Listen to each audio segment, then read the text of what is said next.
1-2 cash game down here in Jacksonville, Florida. We're going to hop on the best bet live stream, hopefully get involved in some big pots, and hopefully walk away with a profit. Let's go. We sit down with $500, and it does not take us long to get involved as we look down at pocket queens after there's an early position to open.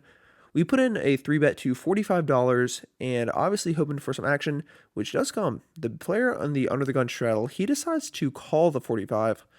This player has definitely been the most active player at the table so far within the first orbit, and a lot of the players at the table have confirmed my suspicion, saying that he normally plays on the stream and he's good for action. So after he calls and the early position player folds, so we're off to a flop. The flop comes out king high with 2 clubs, so not the most ideal board. We have 2 red queens, so no backdoor draws besides a straight. And when he goes ahead and checks over to me, now's a question whether I want to bet or check. Being up against an action player, I decide to pot control and check it back and maybe potentially induce a bluff. The 7 of spades does not improve our exact hand, but at the same time it brings a bunch of potential draws on board. If he had 2 spades in his hand, he now picked up a flush draw.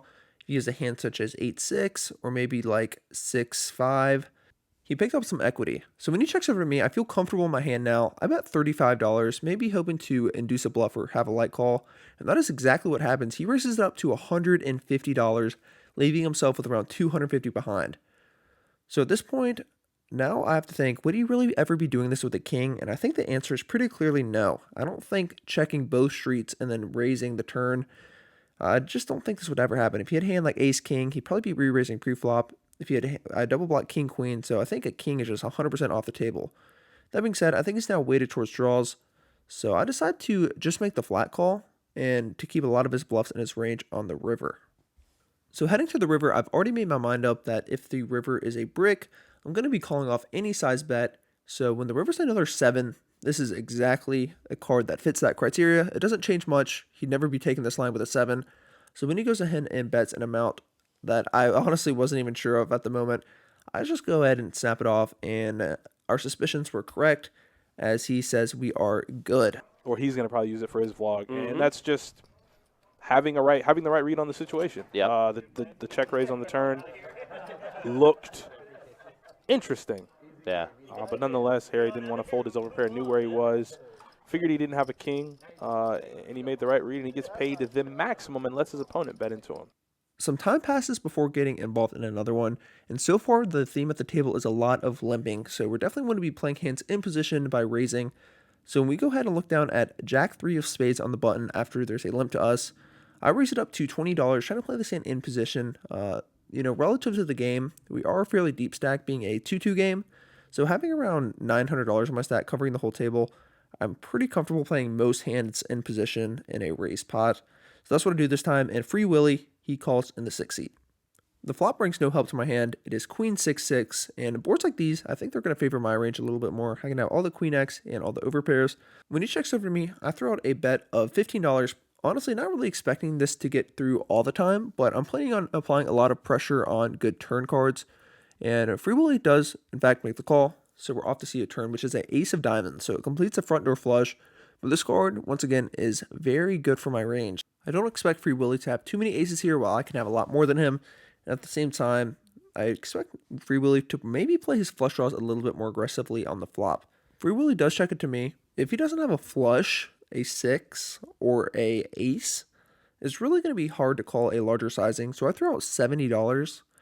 And Free Willy does a little bit of posturing, which already is making me a bit uncomfortable because now I think he's almost always have something in his hand.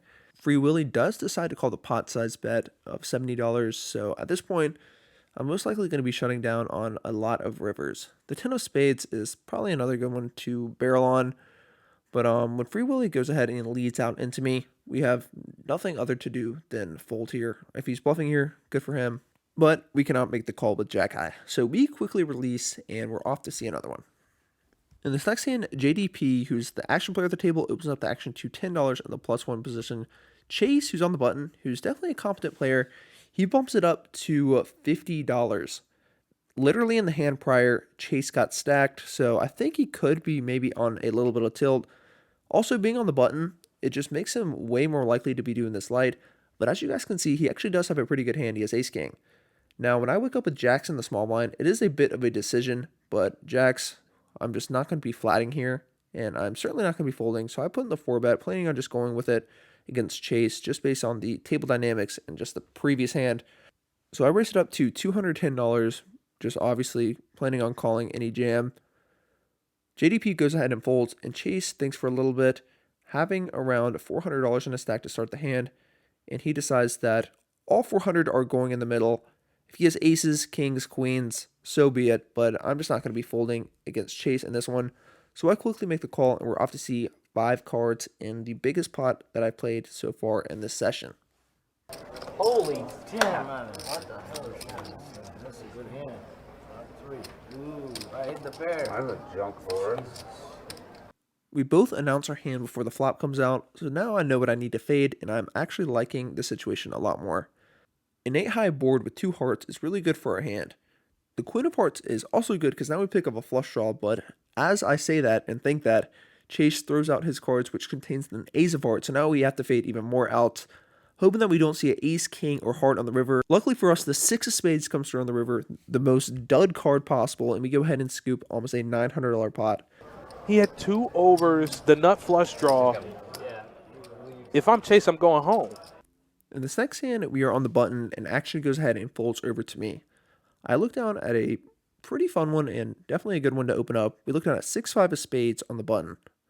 I open up the action to $15. Aaron in the small blind decides to make the call, and the big blind, who is Bob, who just sat down, he decides to make the call as well. So you guys will see a lot more of Bob later on in the session. The flop comes down to 5-4-7 with 2 clubs, so this is a really good flop as we have middle pair and we're also open-ended. So Bob goes in and leads out for $20. At this point, I'm debating whether I want to be raising or just flatting. This time I decide to flat call, and Aaron decides to get out of the way.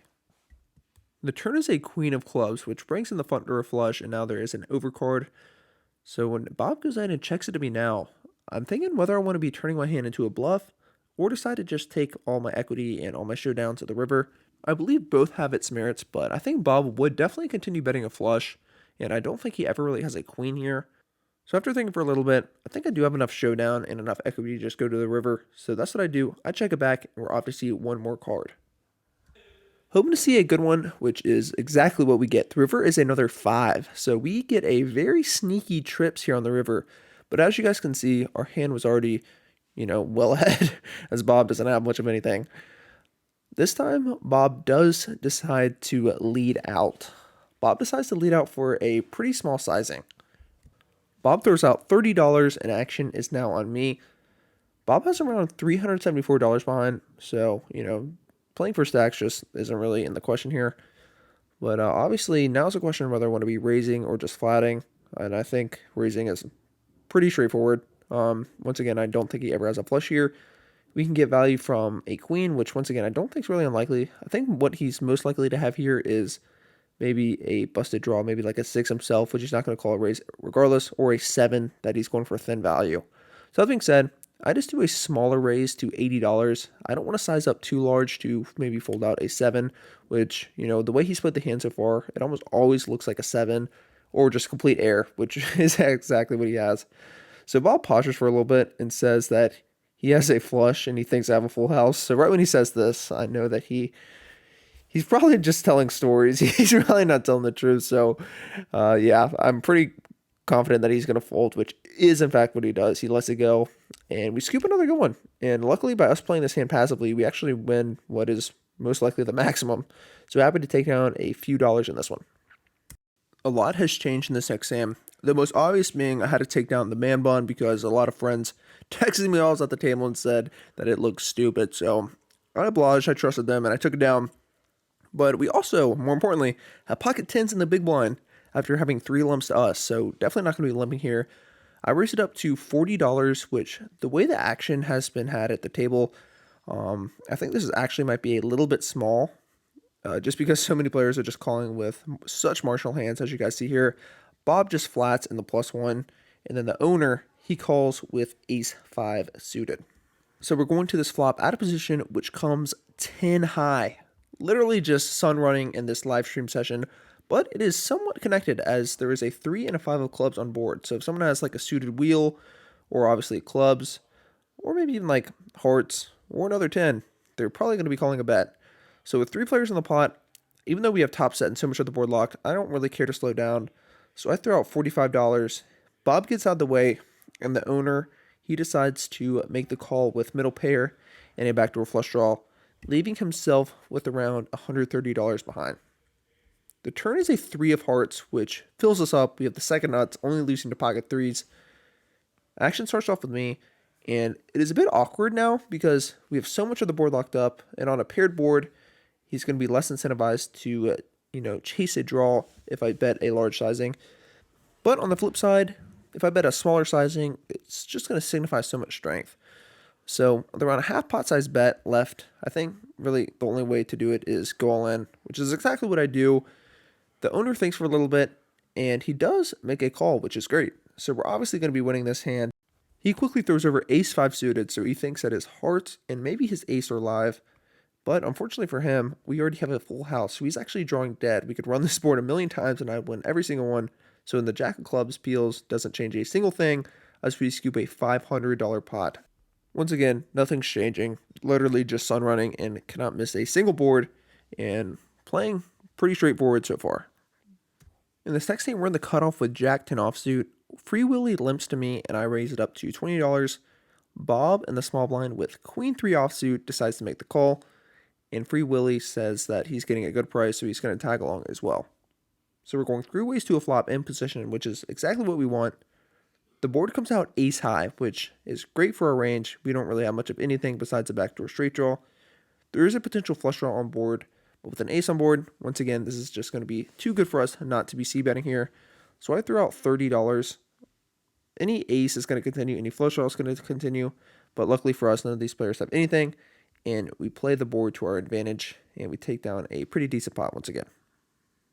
So this next hand, this is a fun one. There's an under the gun limp and +2 chase. He decides to raise it up to $30, which is definitely on the larger side. We're next to act on the hijack, and we look down at Queen 10 suited. So against this sizing early position, I think all 3 options are actually on the table. Queen 10 suited, being the suited variety, it can play pretty well as a flat call.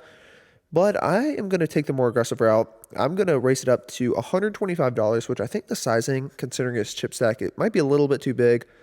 But nonetheless, it doesn't really matter as we shockingly see a flat call on the button from Bob.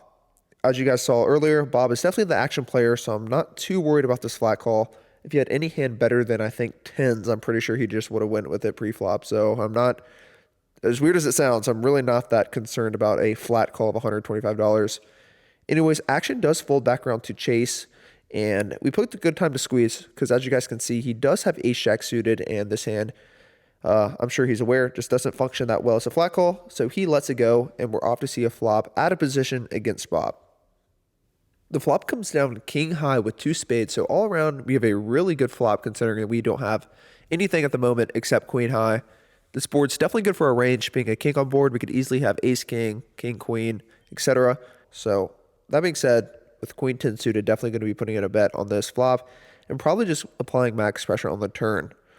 I threw out a little bit less than half pot size bet. I threw out $125, and as you guys can see, Bob only has a pair of 2, so it's going to be hard for him to continue on this board, and he does in fact fold face up, so we happily take down a pretty decent pot with just queen high. Not too much time has passed until we look down at our next hand under the gun, which is King 10 suited. Being the deepest stack on the table, I decide to open up the action to $15, and this bet does not get too far. Aaron, directly to my left, flat calls the 15, and action's now on Bob, the player that you guys have seen in a lot of the previous hands. He raises it up to $45. This sizing is not big by any means, but once again, he is an action player, so I'm not too worried about whatever holdings he has. Surprisingly, though, we do see a flat call from the player in the 7th seat named Dew. He really hasn't gotten involved too much, but I think just a flat call. He's pretty capped at maybe a hand such as like 6s through 10s. So when action folds back around to me, I think I can get a lot of credit applying a lot of pressure here. Opening up from under the gun, Bob being a very action player and just a few flat calls. There's a lot of dead money in the middle, and I believe that a squeeze here is definitely necessary, especially with our stack depth. So I decided to 4-bet it all the way up to, I believe, $210. Let's see if the graphic catches up. Yes, $210. And as you guys see their holdings, this was a perfect time to squeeze because no one has much of anything. and our plan works accordingly as everyone throws their cards into the muck. So we scoop up another one, and we're on to the next one. So not a bad move there from Harry. Harry got a little something, everything Yeah, working. Harry's had a very good night. In this next hand, there is a button straddle, and we are under the gun with ace-10 suited. I decide to open up the action to $25 after getting a limp to me.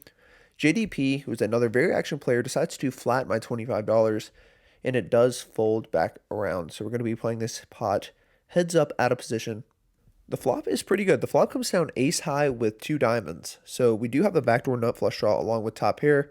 But with that being said, there is some potential gutters on the board if I do check it over to him. Regardless though, he's been known to fire when checked to, so I check it over to him, and unfortunately, he goes ahead and checks it back. So I know I almost always have the best hand now.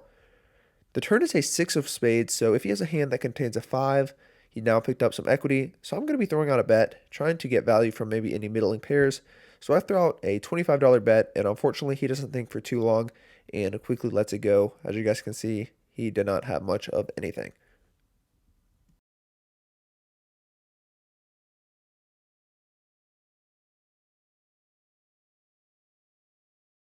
In this next hand, we actually have queen 10 of spades once again. We do not have queen with the 8 of diamonds, so that is a total glitch. Nonetheless, we open up the action to $15 on the cutoff, and the small blind and the big blind both make the call. The flop is really good for our range. The flop comes down ace, ace, 4 with 2 hearts. So on a board like this, we are most likely to contain most of the aces.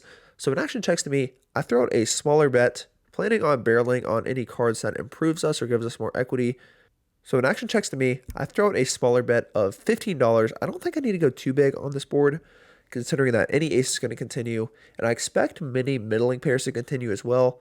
Obviously, any flush draw as well, but nonetheless, I think I can apply a lot of pressure on future streets as mentioned. So I throw out a smaller bet of $15. JDP, who actually has a pair of 4s, well, 2 pair considering the aces, he lets it go. Free Willy, as you can see, he has an ace, so obviously he's not going anywhere. He makes the call. Planning to continue on most turns, and the king of clubs is definitely going to be one of those. If you had a middling pair, he's definitely not going to be liking this card, so I think a larger bet is definitely in order. For our exact holding, we did pick up a gutter, so for some reason a miracle jack comes on the river and he does have an ace, we are just absolutely getting stacks in.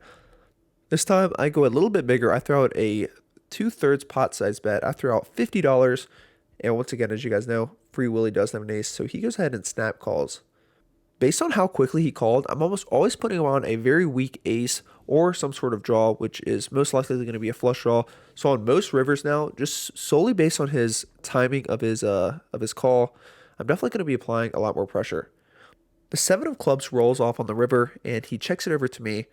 If he had 2 hearts in his hand, queen high might actually be good, but I would hate to check it and him having maybe some smaller pocket pair that he's just being sticky with. So I'm going to throw in one more bet of $100. And he doesn't take too long and calls, of course, having an ace. So he probably gets the maximum on that one, but this wasn't a punt with queen 8. I did, in fact, have queen 10. So, yeah, a bit unfortunate, but I don't hate my line. I think I maybe could have gone a little bit bigger on the river. Who knows, though? I doubt he's folding an ace in that spot. Nice hand. Around 45 minutes has passed since we played our last hand, and so we look down at pocket 10s in the small blind, one of the last hands of the stream. There's 2 lumps to me, and 10s are just way too strong to be doing anything but raising here. So I throw in $35, and we do see a call from Bob in the straddle, Dew, who limped prior, and then Chase, who limped on the button prior. So we're going 4 ways to a flop in a pretty inflated pot. The flop comes down queen 7-3 with no real draws on board, and I go ahead and check it being 4 ways to a flop. Bob doesn't take too long and insta-rips his whole stack in there for around $250. It does fold back around to me, although Chase does think for a while, and it seems like he has a real decision. When action's on me, though, I don't think there's anything I can do other than call here. I don't think he's ever doing this with the queen. If he has a set or some sort of queen, so be it. But I think the likely option is him having some sort of draw, maybe a gutter, or I guess that is only the real draw on this board. But nonetheless, against Bob, I'm just simply not folding pocket 10s just with 1 overcard, even though it is definitely a larger bet. So I make the call, and we're off to see 2 more cards. Bob needs a 4. Bob needs a 5 or a 4, and he hits a 6 and makes 2. Whoa. What are you doing, Bob? Yeah, as you guys saw, a little bit of run bad for the last hand of the night, but no worries. We did book a profit, and we were in the game, as you guys saw, for $500, and we ended up cashing out for $12.64. So we ended up making $764 during the course of this stream. And nonetheless, I hope you guys enjoyed it. I do actually have another Best Bet live stream coming this week. I played on this stream before I went back to North Carolina, and then the last one when I drove back down to Florida. So once again, guys, I hope you guys enjoyed this one. If you haven't already, please hit the thumbs up and subscribe. It would be greatly appreciated. I hope you guys all had a good Christmas, good New Year's, and I hope you guys all have a great 2022. Peace out, guys. See you soon.